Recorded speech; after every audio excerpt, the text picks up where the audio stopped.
вечер, уважаеми гости.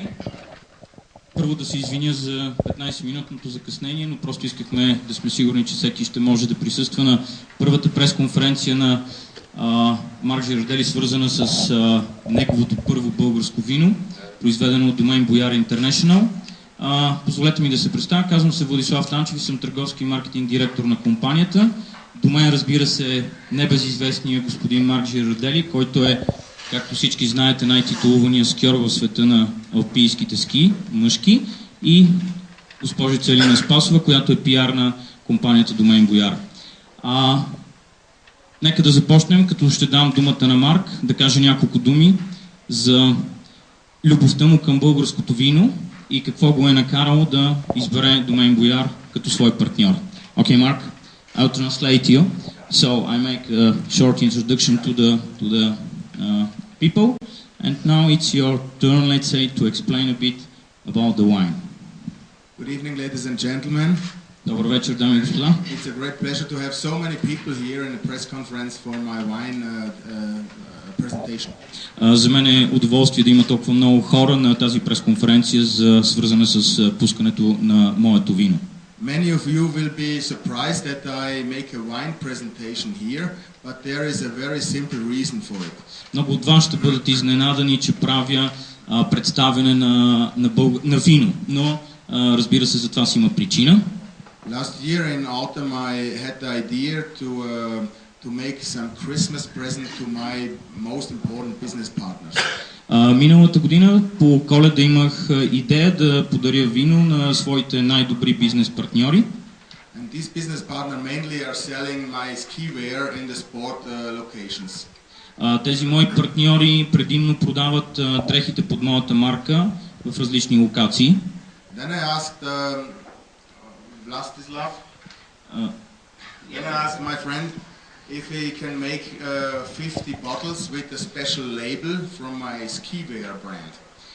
И тогава попитах моя приятел Владислав дали могат да направят с моето лого Марк Жирардели, което използвам върху дрехите, 50 бутилки с вино. Within a short time he sent me some samples to Switzerland, and I was very surprised how good the bottle is looking like. Виното беше изпратено в Швейцария и аз бях много приятно изненадан колко добре изглежда бутилката. Then I started to sell out or to ship out the bottles into the whole world because we are distributing from United States to Ukraine, and the response of this wine was very, very good. Започнах да изпращам бутилките по целия свят, защото, както знаете, може би моите колекции се изнасят от Съединените американски щати до Украйна и отзивите, които получих, бяха невероятно добри. Yes, and some of my partners they even ask for more. И някои от моите партньори дори поискаха повече. As I spend a lot of time here in Bulgaria for skiing, and I represent the country outside mainly concerning skiing. Както знаете, аз представям България основно в областта на ските и прекарвам доста време в България. Domaine Boyar had the idea if I would be also willing to start with a small collection of wine. И тогава, разбира се, Domaine Boyar подходиха с предложение към мен дали не биха могли да направят малка колекция от вино за мен. Because I am a fan of very good restaurants and also good wine drinking, though I am not alcoholic, though, but I think good wine drinking is not parallel alcoholic. Yeah, correct. Както знаете, аз обичам добрите ресторанти, разбира се, доброто качествено вино, въпреки че не съм алкохолик, естествено, но наистина харесвам доброто качественото вино. I found it as a very good idea to bring my name in combination with the best and the most influential wine company in Bulgaria. И разбира се, решението да дам моето име на една от най-добрите, най-големите компании в винената индустрия на България беше много лесно да бъде взето. Most of the restaurant owners I know in Austria, Germany, Switzerland and Italy, they don't know anything about Bulgarian wine because they never had a bottle of wine in their hands. Моите приятели и познати, които са собственици или готвачи на известни ресторанти в курортите в Швейцария и в Австрия, те никога не са имали възможност да държат в ръцете си бутилка българско вино. And I see it as a big challenge for myself and also together with Domaine Boyard to start to promote the brand of Domaine Boyard in Austria, Switzerland and also Italy, because I have a lot of good network over there into restaurants, hotels, and I think the chances to promote the Bulgarian culture of wine is very good. Разбира се, предизвикателство е да промотираш, да представяш българското вино, както в Австрия, така и в Швейцария, и в Италия, където имам добри контакти и вярвам, че бих могъл да бъда един добър представител на българското вино в тези държави. This is more or less the story and the idea behind it, but I think you want to know a little more details about the art, how to say, the quality of the wine, and I think Vlastislav has more idea, because usually when I make a cooperation with a company, I only make it with the best, and I think Domaine Boyard is also the best in wine. Thank you. Ще дам повече възможност на Владислав да ви обясни за виното, защото аз винаги, когато правя някакво партньорство с производител, го правя винаги с най-добрите и вярвам, че Domaine Boyard са най-добрите и се надявам, че ще имаме едно добро партньорство. Thank you very much. I give the word further to Vlastislav. He is developing the wine quality and the wine combination, the cuvée. We choose it during the summer, autumn. What kind of grapes we are making? We made some wine tastings in Austria and Switzerland, and based on this wine tasting with very influential sommeliers of the high gastronomy, we decided to make this special assortment. През лятото и есента ние работихме върху избора на вино, специално на този продукт, който е селектиран в този период на лятото и на есента и разбира се беше направена внимателна преценка на качеството на виното заедно с много добри сомелиета от чужбина. Благодаря ви.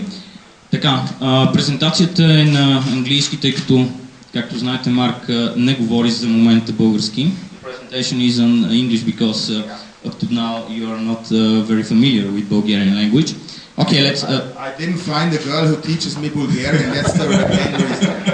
Основната причина, разбира се, че Марк все още не си е намерил българска приятелка. Така. Много красиво. To ask my wife first.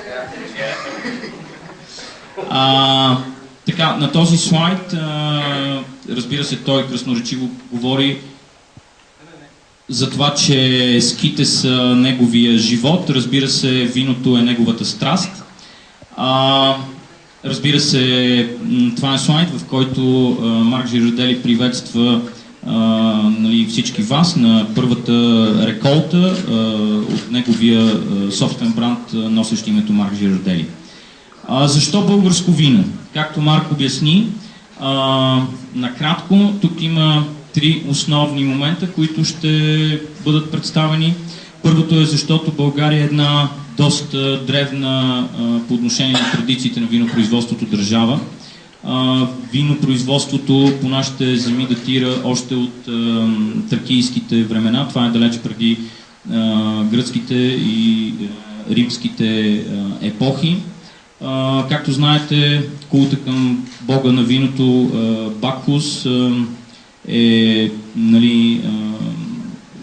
един от боговете, които са символ на настроението и на радостта от живота. Разбира се, има страшно много източници, които показват древността на изкуството на правене на вино по нашите земи. Всички знаем за не безизвестното панагюрско съкровище. Виждате тук елемент от него, което показва определени аксесуари, свързани с традицията на траките, да консумират тази божествена напитка. На второ място, разбира се, това е уникалния климат на Тракийската низина, от което място всъщност произхожда виното на Марк Жирардели, с изключително подходящи климатични, разбира се, почвени условия, или така на по-винен език казано теруара, който действително определя възможността да се направи един много качествен продукт с различни стилове. Защо Домейн Бояр? Разбира се, Домейн Бояр е една от най-известните международните пазари компания, изнасяйки вина за Западна Европа, за Северна Америка, за Азия, за Русия.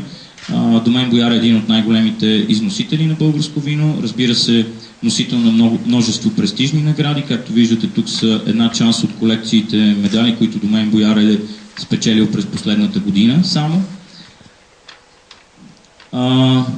На последно място, не на последно място, разбира се, това е екипа от енолози, които работят в избата на Домейн Бояр в Кортен. Това е главната еноложка на компанията Капка Георгиева и менеджера на предприятието Димитър Панов, които са емблематични по отношение на правенето наистина на големи вина. Както споменах, винарна Кортен, тя е ситуирана в един от най-добрите винарски региони в Тракийската низина.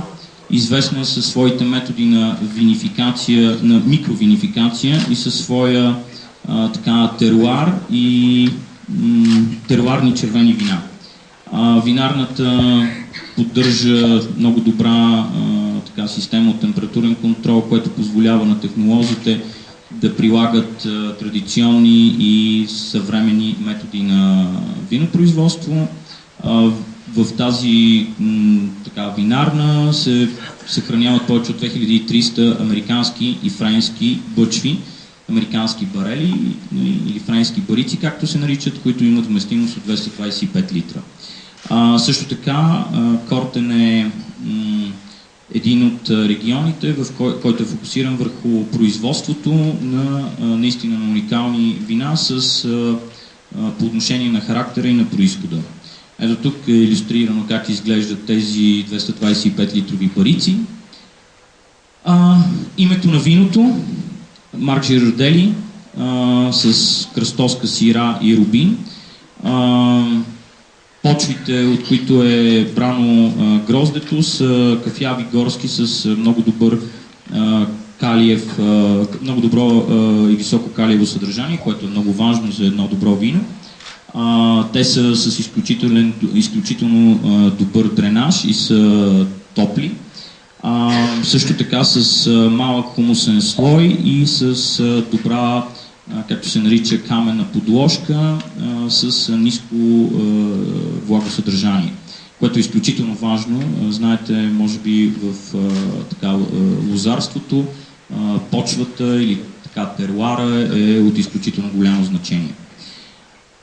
Разбира се, тук сме се опитали да покажем тези кафеви горски почви, рубин като сорт, и на тази долната снимка виждате, това е процеса, в който всяко едно от зърната се селектира ръчно. Когато споменах за Кортен, искам да кажа, че цялото производство в тази изба е ръчно. Ето тук е споменато винификацията в малки ферментатори с отворен горен край, за да може да се потапя така наречената шапка то не е на гроздето, а всъщност шапка се нарича.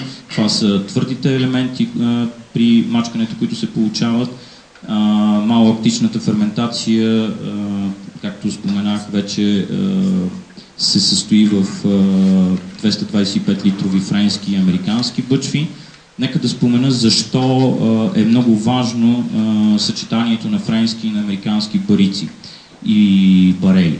Значи, американския барел или американския дъб дава тези много добри, опушени тонове, които по-късно може да бъдат открити във виното и една определена сладост, нали, както в носа, така и в вкуса, докато френския барик, това е нали, от френския дъб се получават едни изключително елегантни вина.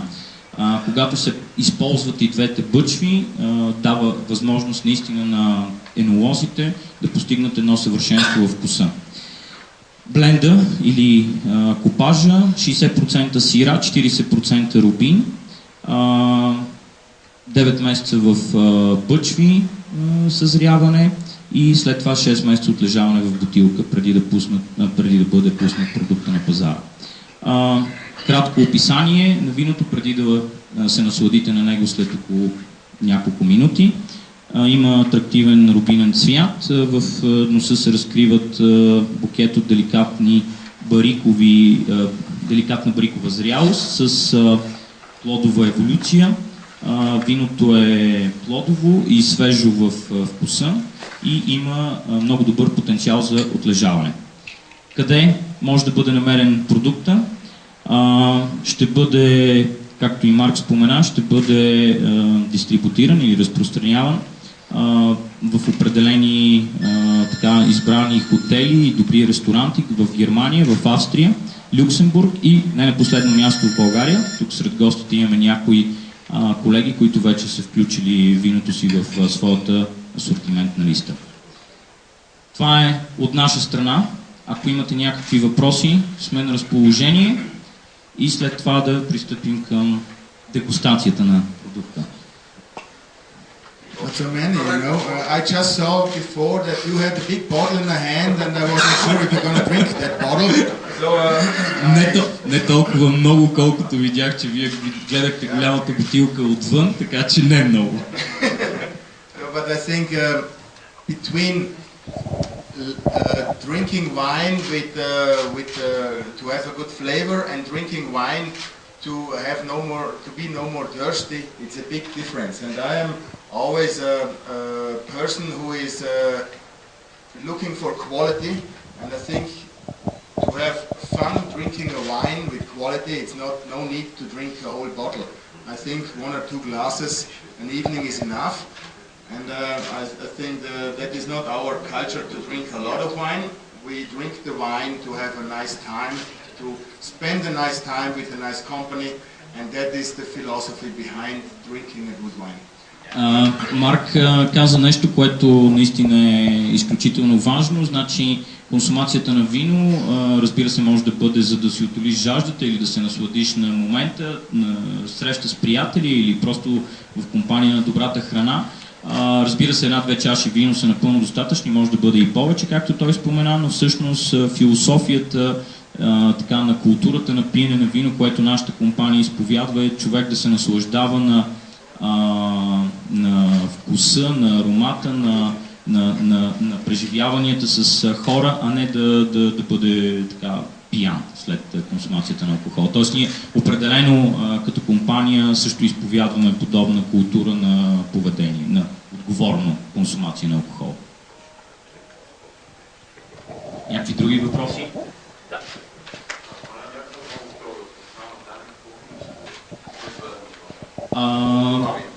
If it's not a secret, what is the volume that is already produced? I think the first production is based on 5,000 bottles, and we start already a couple months ago in Bulgaria. But recently I could get 2 hotels and restaurants in Adelberg, in Lech, and in Zürs, which is maybe one of the most famous ski areas in the world. And I think our main goal is to land the brand in the high quality gastronomy in Austria, Switzerland and Italy, and based on this, which for sure is not a very big volume, but it's gonna be a very big image, and that is our main target. Това, което Марк каза е, значи първата реколта от това вино всъщност са 5000 бутилки произведени вече. Той е направил контакт с 2 от... Само, Марк, значи в курортите Лех и Сант'Антон. Okay, it's easier for me. Да, в тези два много добри, много известни и престижни курорти той е успял да позиционира вече продукта. Всъщност ние направихме наскоро първите пратки за там. Така, по отношение на може би да изпреваря някой въпрос, по отношение на гамата е твърде възможно съвсем скоро тя да бъде разширена, т.е. да не бъде просто едно вино, но за момента това е, което ние сме стартирали.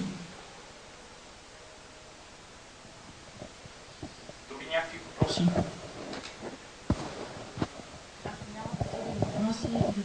Ще бъде цената на виното?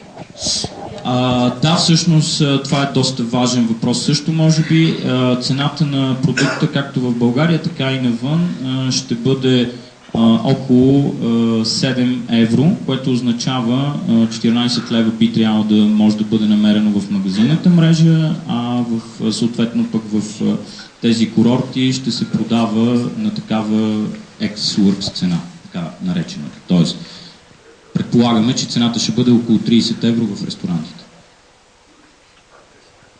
The question was what will be the price of the product, and actually I explained that the price in Bulgaria will be at around 7 euro. What will be also the ex-works price for the Western Europe? Ами, благодаря на всички ви. Нека да се насладим сега на първото вино на Марк Жирардели. Надяваме се, че всички ние, които се радваме на спорта и на Марк като човек, ще може да го правим и в бъдеще. Okay.